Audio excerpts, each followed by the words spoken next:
أعوذ بالله من الشيطان الرجيم بسم الله الرحمن الرحيم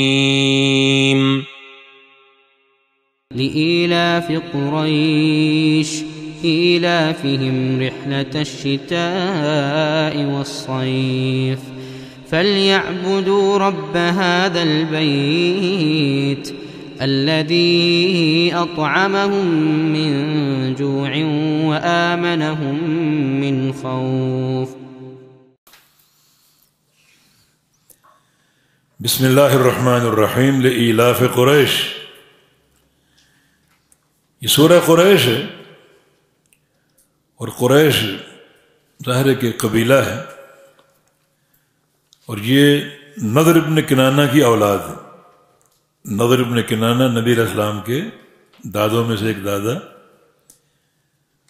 ان کی ساری اولاد جو ہے وہ قریش کہلاتی ہے. اور یہ نام انہیں کیوں دیا گیا؟ قریش یا تو تقرش سے ماخوذ ہے، تقرش جس کا معنی تجمع. پہلے ہی متفرق تھے تو اللہ نے ان کو اکٹھے ہونے اور اتفاق و اتحاد پیدا کرنے کی توفیق دے دی.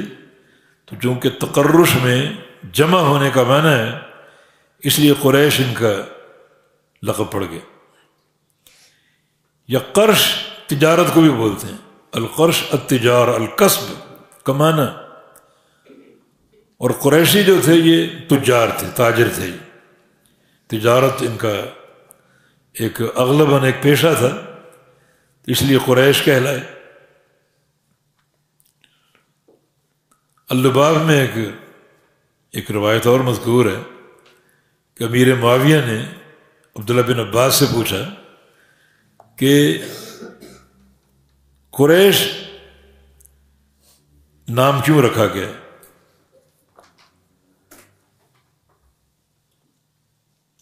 تو انہوں نے فرمایا کہ یہ قرش جو ہے یہ سمندر کا ایک جانور، دابۃ البحر. اور اس جانور کی خوبی کیا ہے؟ من اقوى الدواب، جتنی جو سمندری مخلوق ہے سب سے طاقتور یہ قرش جانور. اور یہ سمندر کے باقی جانوروں کو کھا جاتا ہے، اسے کوئی نہیں کھا سکتا، یہ غالب ہی غالب. تو قریش قوم جو ہے یہ دنیا پر غالب آنے والی قوم ہے، مغلوب نہیں ہو سکتی، طاقتور ہے، شدید ہے، صلب ہے. تو اس لیے یہ نام قریش ان کا رکھا گیا. لإیلاف قریش،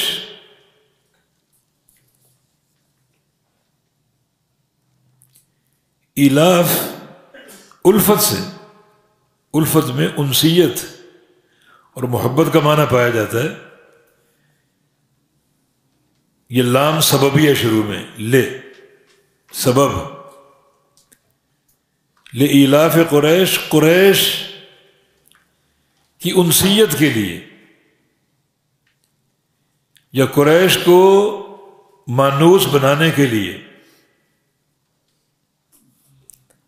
لام حرف جر ہے اور ایلاف مجرور ہے، اور طلبہ یہ بات جانتے ہیں کہ لام جار مجرور کسی فعل کے متعلق ہوتا ہے.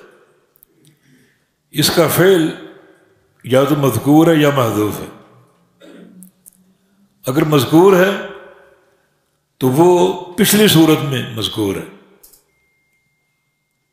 پچھلی صورت میں. بہت سے فعل ہیں، الم تر کیف فعل ربک، لماذا فعل، لإیلاف قریش. اللہ تعالیٰ نے اصحاب الفیل کے ساتھ یہ سلوک کیوں کیا؟ لإیلاف قریش، قریش کو مانوس بنانے کے لیے. یہ ترمیہم بحجارۃ من سجیل، وہ پرندے ان پر پتھر کیوں پھینک رہے تھے؟ لإیلاف قریش، تاکہ وہ ہاتھی تباہ ہو جائیں، اور قریش کو مانوس اور مالوف کرنے کے لیے.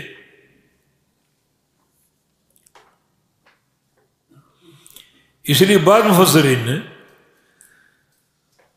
ایک مضمون ہونے کی بنا پر دونوں صورتوں کو ایک شمار کیا. یہ سورہ فیل اور سورہ قریش ایک ہی صورت. اور ایک روایت میں تھا کہ جناب امیر المومنین عمر رضی اللہ عنہ نے ایک دفعہ مغرب کی جماعت کرائی، پہلی رکعت میں سورہ والتین پڑھی اور دوسری میں یہ دونوں صورتیں پڑھی. ایک ذہن گویا یہ دونوں ایک ہی صورت ہیں باعتبار مضمون کی، مگر جمہور مفسرین، جمہور قراء دونوں کو الگ صورتیں قرار دیتے ہیں، اگرچہ دونوں کا مضمون ایک ہی ہے. تو لإیلاف قریش، قریش کو مانوس بنانے کے لیے، قریش کو مانوس کرنے کے لیے تیرے رب نے ہاتھیوں کے ساتھ یہ رویہ کیا، ان پر پرندے بھیجے اور ان پرندوں نے ان پر پتھر برسا کر انہیں تباہ کر دیا اور ایک کھائے ہوئے بھس کی طرح ان کو زمین پر بکھیر دیا. کیوں؟ لإیلاف قریش، قریش کو مالوف اور مانوس بنانے کے لیے.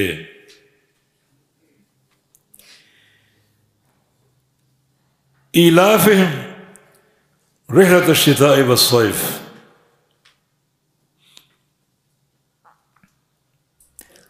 انہیں مانوس کرنے کے لیے رحلۃ الشتاء والصیف، سفر الشتاء سردیوں کے، والصیف اور گرمیوں کے. کیوں؟ یہ سفر برائے تجارت. قریش کے 2 سفر مشہور تھے، سردیوں میں یمن جایا کرتے تھے اور گرمیوں میں شام کا سفر کیا کرتے تھے. ان کی تجارت کا دائرہ کار یمن اور شام تک پھیلا ہوا تھا، بلکہ بلاد نجاشی حبشہ تک پھیلا ہوا تھا. اللہ تعالیٰ نے انہیں مانوس بنایا، مانوس کیا ان 2 سفروں کے ساتھ. وجہ کیا ہے؟ وجہ یہ ہے کہ تم اللہ کے گھر کو آباد کرنے والے ہو، اور یہ سال کے 2 سفر کافی ہیں تمہارے لیے، ایک سردیوں کا ایک گرمیوں کا، اور باقی وقت جو ہے وہ اللہ کے گھر کو دو، اللہ کے گھر کی خدمت کو، عبادت کو، اللہ کا قرب حاصل کرنے کو. اس میں تلمیح ہے کہ تمہارا جو شہر ہے وہ عبادت کا شہر ہے. ایسا نہیں کہ اس میں پورا وقت تم دنیا کو دے دو، بس یہ کافی 2 سفر تجارت کے لیے کافی ہیں، سال میں 2 سفر، اور باقی وقت جو ہے وہ اس گھر کی خدمت کرو، عبادت میں وقت صرف کرو. تو یہ مقصود ہے یعنی قریش کو ان 2 سفروں سے مانوس بنانے کا. مانوس میں ایک معنی اور ہے، اور وہ یہ ہے کہ اللہ تعالیٰ نے قریش کے ان سفروں کو محفوظ رکھا تھا، محفوظ کر دیا تھا. وہ دور ڈاکوؤں کا دور تھا اور قافلے لٹ جاتے، ڈاکو ہر طرف پھیلے ہوئے تھے، بڑے تجربہ کار. جو قافلے ان کو نظر آتے تجارتی قافلے ان کو لوٹ لیتے. لیکن قریش کے تجارتی قافلوں کا سب احترام کرتے. اللہ تعالیٰ نے ان کے دلوں میں قریش کے قافلے کا احترام ڈال دی، ان کی تعظیم اور تکریم ڈال دی. وجہ کیا ہے؟ کہ قریش کا تعلق میرے گھر سے ہے، تو یہ تکریم اور تعظیم اللہ نے ڈال دی.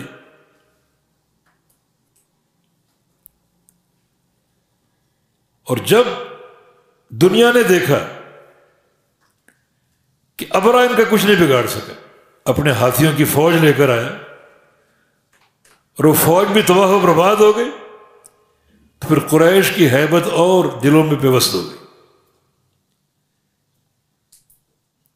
کہ یہ لوگ حق پر ہیں، سچے ہیں، کوئی ان کو نقصان نہیں پہنچا سکتا، کوئی ان کا قافلہ نہیں لوٹتا، یہ محفوظ اور مامون ہے۔ اللہ نے یہ سارا شرف کیوں دیا؟ کیونکہ یہ اللہ کے گھر کے متولی تھے۔ اللہ پاک نے فرمایا کہ فَلْيَعْبُدُوا رَبَّ هَذَا الْبَيْتِ، بس چاہیے کہ عبادت کریں رب هذا البیت، اس گھر کے رب کی۔ یعنی توحید نہیں ہے، اللہ تعالیٰ کی خالص عبادت نہیں ہے، گھر ہے، اس کی تولیت، اس کی خدمت، حجاج کا اکرام، یہ موجود ہے، مگر نصب بھی ہیں، بت بھی ہیں، غیر اللہ کو پکارتے بھی ہیں۔ صرف اس تعلق اور تولیت پر ہم نے تمہیں یہ شرف دیا، ابرا کو ناکام کر دیا، اس کو برباد کر دیا، اور دنیا والوں کے دلوں میں تمہاری ہیبت پیوست کر دی۔ تو سوچو اگر تم اس تولیت کے ساتھ عبادت بھی کرنے لگو تو کیا تمہارا مقام ہوگا۔ فَلْيَعْبُدُوا، چاہیے کہ عبادت کریں رب هذا البیت، اس گھر کے رب کی، الذی، وہ رب، اطعمہم من جوع، جو کھلاتا ہے ان کو بھوک سے، وآمنہم، اور امن دیتا ہے انہیں، من خوف، خوف سے۔ اس کا معنی یوں کر لیجئے کہ وہ رب جو کھلائے گا جب بھی بھوک لگے گی، اور امن دے گا جب بھی خوف آئے گا۔ کیا معنی؟ معنی یہ کہ تمہاری جو ایک دنیاوی حالت ہے، یعنی ایک انسانیت کی ضرورت دو چیزیں، ہمیں کھانا چاہیے، بھوک برداشت نہیں کر سکتے، ہمیں امن چاہیے، آشتی، سکون، بد امنی نہیں چاہیے، دو ہی چیزیں، دنیا کی دو ہی حاجتیں۔ جو کچھ تگ و دو ہو رہی ہے امن کے لیے اور اقتصادیات کے لیے، اللہ تعالیٰ فرماتا ہے کہ یہ ہمارا وعدہ ہے، نشانی موجود ہے، صرف اس گھر کی تولیت پر تمہاری تجارتیں محفوظ ہو گئی، تمہارے قافلے لوگ لوٹنے کی ہمت نہیں کرتے، ابرا کو برباد کر دی۔ اور اگر تم اس تولیت کے ساتھ ساتھ اللہ تعالیٰ کی عبادت شروع کر دو تو یہ وعدہ موجود اور قائم ہے کہ اللہ رب العزت تمہیں بھوکا نہیں مارے گا، معیشت اور اقتصادیات مستحکم ہوں گی، اور امن، آشتی اور سکون، اس کا دورے دورہ ہوگا۔ امن کا بھی وعدہ اور کھانا کھلانے کا بھی وعدہ، اقتصادی اور جو بھی ایک امن و سکون کے معاملات ہیں، یہ سارے وعدے موجود ہیں، بشرط یہ ہے کہ تم اس گھر کے رب کی عبادت کرو۔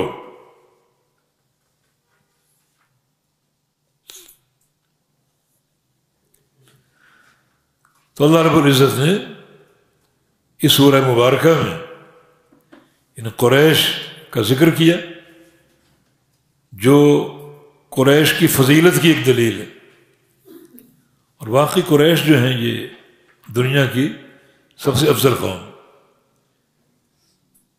جس کا ایک ثبوت یہ کہ ہمارے پیارے رسول صلی اللہ علیہ وسلم قریشی تھے۔ نبی علیہ السلام کی حدیث، الائمۃ من قریش، کہ امام قریش سے ہوں گے، کیونکہ یہ جو قوم اور قبیلہ ہے یہ تام العقل ہے، عقل ان کی بڑی مضبوط، مستحکم، صائب، تو قیادت قریشی کے پاس ہوگی۔ کسی دور میں اگر قریش اور غیر قریش کی قیادت میں اختلاف ہوگا تو قریش کو مقدم کرو۔ یقیناً اس قوم کے لیے ایک شرف ہے، ظاہر ہے کہ یہ شرف توحید کے ساتھ اور سچے عقیدے اور فہم کے ساتھ مشروط اور مقرون ہے۔ جی،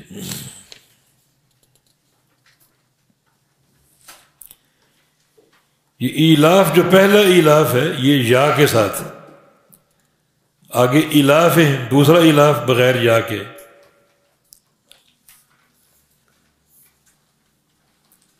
پہلا ایلاف جو ہے یا کے ساتھ، یہ باب ہے آلف یولف ایلافن، باب فعل، اور ایلاف ہیں یہ باب آلف یألف الفن و ایلافن، آلف یألف الفن و ایلافن، جیسے کاتب یکتب کتبن و کتابن، کتاب کے وزن پر، معنی دونوں کا ایک ہے۔ تو اس سورہ کا خلاصہ کیا ہے کہ بیت اللہ اور مکہ مکرمہ یہ عبادت کا شہر ہے، اور تم کو سال میں 2 تجارتیں ہم نے عطا کر دیں، گرمی کی الگ اور سردی کی الگ۔ یہ تم روانہ ہو جاؤ، تجارت کرو، واپس آؤ، اس گھر کی خدمت عبادت میں وقت صرف کرو، تمہارا علاقہ عبادت کا علاقہ، اور تم صرف اس تولیت کی بنا پر، اس تعلق کی بنا پر اس خدمت سرفراز ہو، تمہاری ہیبت لوگوں کی دلوں پہ وسط ہے، لیکن اگر تولیت کے ساتھ عبادت شروع کر دو گے تو اللہ تعالیٰ سارے حقوق پورے فرما دے گا۔ احفظ اللہ یحفظک، اللہ کی توحید کی حفاظت کرو، اللہ رب العزت تمہارے سارے امور کو سنوار دے گا۔ ذالک دین القیم، یہ دین قیم ہے، قیم کا معنی سنوار دینے والا، اصلاح کر دینے والا، قائم کر دینے والا، ایسا دین ہے جی۔